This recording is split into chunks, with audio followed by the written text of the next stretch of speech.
A very good morning, my students.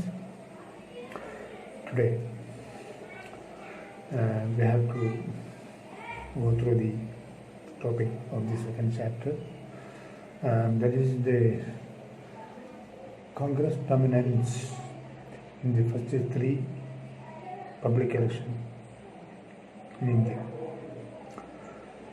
The first three public elections was conducted in 1952 and 1957 and 1962.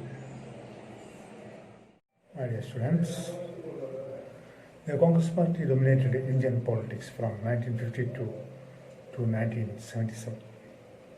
During this period, Congress was the ruling party at the center and the most of the other states of India. The period of Congress dominance is called the period of one-party dominance. Dear students, listen, be clear. The period of Congress dominance, this is called the period of one-party dominance. Next topic that we discuss, that is reasons behind the Congress victory in the first three elections of nature of Congress dominance. First point, the role of Congress in the national movement. And second, strong organizational structure. And third point, only Congress was a party that spread all over the country. And fourth point, the systematic leadership of Nehru. And fifth point, non-Congress parties were not united. My dear students, next, Congress as social and ideological coalition. The Congress was formed in 1885 as a pressure of group for the newly educated professional and commercial classes. Its most of the members were English-speaking urban elites. It was a mass party in 20th century. Its civil disobedience movement and many other people friendly programs attracted peasants, villagers, and other socially and economically backward groups to the party. The Congress Party allowed a greater tolerance in internal differences. Many parties and organizations were allowed to remain with the Congress Party. A group in Congress can fight with other groups without leaving the party. The moderates and extremists is called fight against the Congress Party. My dear students, next we have to discuss the emergence of opposition parties. Politics is a competition for power. The parties which lose in the election function as opposition parties. The opposition gives the real basis for a democratic system. Ivor Jennings says that if there is no opposition, there is no democracy. Right from the beginning, opposition parties were very active in India. They had different policies and ideologies. Some of the political parties formed even before the first general election of 1952. Even though the opposition was weak due to the multiplicity of parties, some of the opposition parties played a crucial role in Indian politics during the 1960s and 70s. Most of the present non-Congress parties were formed from animal of the opposition parties of 1950s.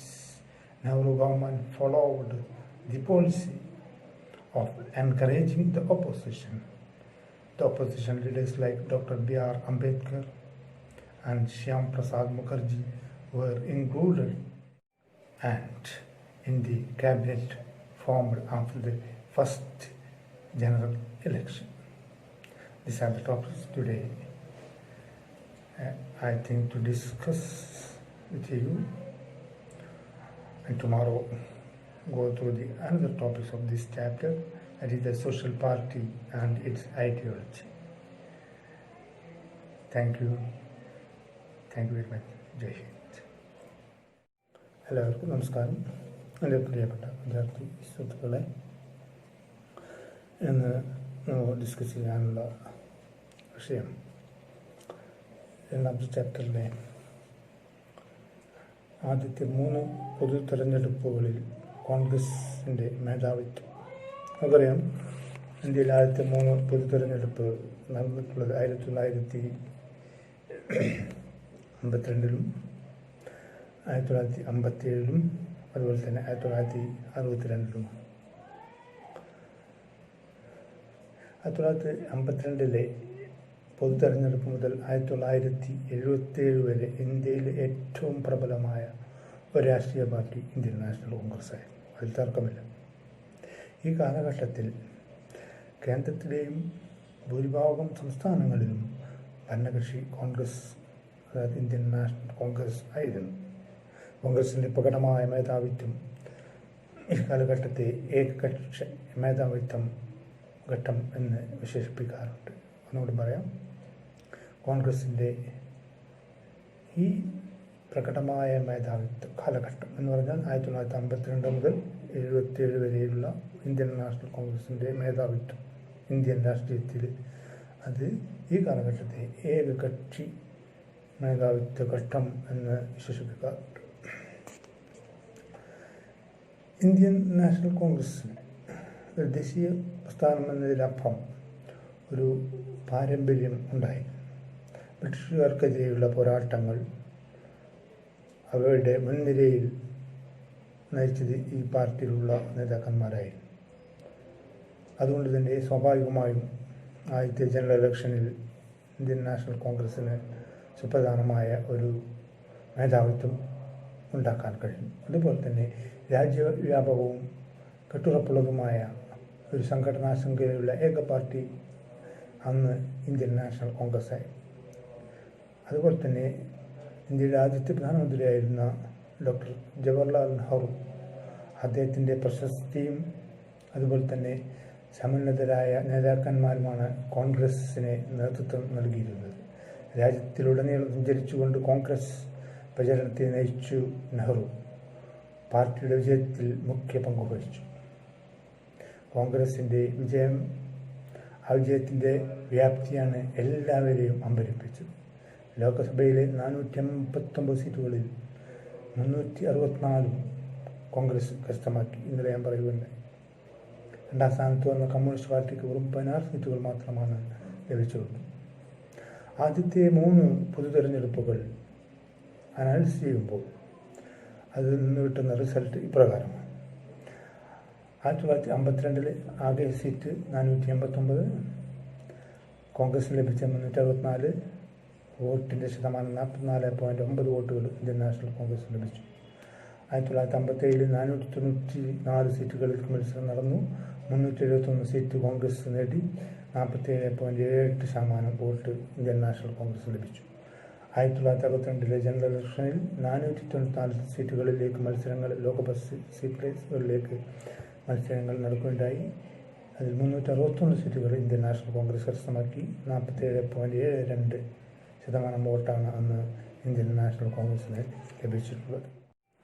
എൻ്റെ പ്രിയപ്പെട്ട വിദ്യാർത്ഥി സുഹൃത്തുക്കളെ, Indian ദേശീയ രാഷ്ട്രീയം കോൺഗ്രസിൽ അടക്കി വാണിരുന്ന ഒരു കാലഘട്ടത്തിൽ ഇവിടെ അറ്റത്ത് നമ്മുടെ ഈ കൊച്ചു കേരളം അന്ന് ഭരിച്ചിരുന്നത് കമ്മ്യൂണിസ്റ്റ് പാർട്ടി ഓഫ് ഇന്ത്യയായിരുന്നു. 1957 EMS നമ്പൂതിരിപ്പാടിൻ്റെ നേതൃത്വത്തിൽ ആദ്യത്തെ കമ്മ്യൂണിസ്റ്റ് മന്ത്രിസഭ നിലവിൽ വന്നു. ബാലറ്റ് പേപ്പറിലൂടെ ലോകത്ത് ആദ്യമായി ഒരു ഭരണ സംവിധാനം കമ്മ്യൂണിസ്റ്റ് പാർട്ടി ഓഫ് ഇന്ത്യക്ക് അല്ലെങ്കിൽ കമ്മ്യൂണിസ്റ്റ് പാർട്ടിക്ക് നേടിക്കൊടുത്തത് ഈ കൊച്ചു കേരളത്തിലെ ഭരണമാണ്. അന്നത്തെ മുഖ്യമന്ത്രിയായിരുന്നു EMS നമ്പൂതിരിപ്പാട്. അധികാരം നഷ്ടപ്പെട്ട കോൺഗ്രസ് പാർട്ടി വർഗീയ ജാതി കക്ഷികളെ കൂട്ടുപിടിച്ച് ഗവൺമെൻറ്റിനെതിരെ ഒരു വിമോചന സമരം ഇവിടെ കേരളത്തിൽ സംഘടിപ്പിക്കുകയുണ്ടായി. ഗവൺമെൻറ്റിൻ്റെ പുരോഗമനപരവും വിപ്ലവപരവുമായ നടപടികളിൽ അമർഷം കൊണ്ട് സ്ഥാപിത താൽപ്പര്യങ്ങൾക്കും മതസംഘടനകളുമാണ് ഈ പ്രക്ഷോഭം നയിച്ചതെന്ന് കമ്മ്യൂണിസ്റ്റുകൾ കുറ്റപ്പെടുത്തി. 1959 ജൂലൈ 31 ഇന്ത്യൻ ഭരണഘടനയിലെ 356 വകുപ്പനുസരിച്ച് കേന്ദ്രം കേരളത്തിലെ കമ്മ്യൂണിസ്റ്റ് ഗവൺമെൻറ്റിനെ പിരിച്ചുവിടുകയാണ് ഉണ്ടായത്. ഇനി നമുക്ക് കോൺഗ്രസ് മേധാവിത്വത്തിൻ്റെ സ്വഭാവം എങ്ങനെയെന്ന് വിലയിരുത്തും.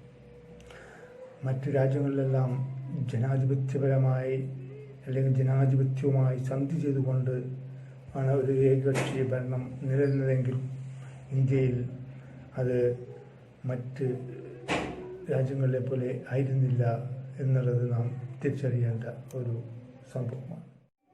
ഇന്ത്യയിലെ ഏകകക്ഷി മേധാവിത്വത്തെപ്പറ്റി നമുക്ക് വിശദമായിട്ട് ചർച്ച ചെയ്യേണ്ടിയിരിക്കുന്നു. അതിന് നമുക്ക് എളുപ്പവഴി മറ്റ് രാജ്യങ്ങളിലെ എങ്ങനെയായിരുന്നു ഏകകക്ഷി മേധാവിത്വം എന്ന് പരിശോധിക്കുകയാണ്. ഇന്ത്യയിലെ ഏകകക്ഷി മേധാവിത്വത്തിന് തുലവും വ്യത്യസ്തമായിരുന്നു മറ്റു രാജ്യങ്ങളിലുണ്ട്. ഉദാഹരണമായി നമുക്ക് ചൈനയെ എടുക്കാം. ചൈനയിലെ കമ്മ്യൂണിസ്റ്റ് പാർട്ടി, അതുപോലെ തന്നെ ക്യൂബ, സിറിയ തുടങ്ങിയ രാജ്യങ്ങളിലെ ഏകകക്ഷി ഭരണ സംവിധാനം, അതുപോലെ തന്നെ മ്യാൻമാർ, ബെലാറസ്, ഈജിപ്ത് എന്നീ രാജ്യങ്ങളിൽ നിയമപരവും സൈനികവുമായ നടപടികളിലൂടെയാണ് ഏകകക്ഷി ഭരണം നിലനിന്നിരുന്നത്. അടുത്ത കാലം വരെ മെക്സിക്കോ, ദക്ഷിണ കൊറിയ, തായ്വാൻ എന്നീ രാജ്യങ്ങളിൽ ഏകകക്ഷി മേധാവിത്വമുള്ള ഭരണമാണ് നിലനിന്നിരുന്നത്. ജനാധിപത്യപരമായ സാഹചര്യങ്ങൾ നിലനിർത്തിക്കൊണ്ടാണ് ഇന്ത്യയിൽ ഏകകക്ഷി മേധാവിത്വം സ്ഥാപിക്കപ്പെട്ടത്, അല്ലാതെ ജനാധിപത്യവുമായി സന്ധി ചെയ്തതല്ല. ഇതാണ് ഇന്ത്യയിലെ കോൺഗ്രസ് മേധാവിത്വത്തെ മറ്റുള്ളവയിൽ നിന്ന് വ്യത്യസ്തമാക്കിയത്. അതുപോലെ തന്നെ അസാധാരണമായ തിരഞ്ഞെടുപ്പ് വിജയം കൈവരിക്കാനും ഏകകക്ഷി മേധാവിത്വം നിലനിർത്താനും കോൺഗ്രസിനെ സഹായിച്ച ചില ഘടകങ്ങൾ ഉണ്ടായിരുന്നു. അവയിൽ ചിലതാണ് കോൺഗ്രസ് സംഘടിതമായ ഒരു പാർട്ടിയായിരുന്നു. അതിനാൽ തിരഞ്ഞെടുപ്പ് തന്ത്രങ്ങളെപ്പറ്റി മറ്റു പാർട്ടികൾ ആലോചിക്കാൻ തുടങ്ങുന്നതിന് മുമ്പേ തന്നെ കോൺഗ്രസ് പ്രചാരണം ആരംഭിച്ചു കഴിഞ്ഞിരുന്നു. കോൺഗ്രസിൻ്റെ സംയോജന സ്വഭാവവും അതിൻ്റെ വിജയത്തിന് കാരണമായി. നെഹ്റുവിനെ പോലെയുള്ള നേതാക്കന്മാരുടെ വ്യക്തിപ്രഭാവം കോൺഗ്രസിനെ വിജയത്തിലേക്ക് നയിക്കുന്നതിൽ മുഖ്യ പങ്ക് വഹിച്ചു. ഇത്രയും കാര്യങ്ങളാണ് ഇന്ന് നമുക്ക് ചർച്ച ചെയ്യാനുള്ളത്. അടുത്ത ഒരു ടോപ്പിക്കുമായി നാളെ നമുക്ക് വീണ്ടും കാണാം. അതുപോലെ തന്നെ ഇംഗ്ലീഷിലുള്ള ആക്ടിവിറ്റി ക്വസ്റ്റ്യൻസ് ഞാൻ ഈ ഗ്രൂപ്പിൽ ഇന്ന് തന്നെ പോസ്റ്റ് ചെയ്യുന്നതായിരിക്കും. അതുവരേക്കും നന്ദി, നമസ്കാരം, ജയ് ഹിന്ദ്.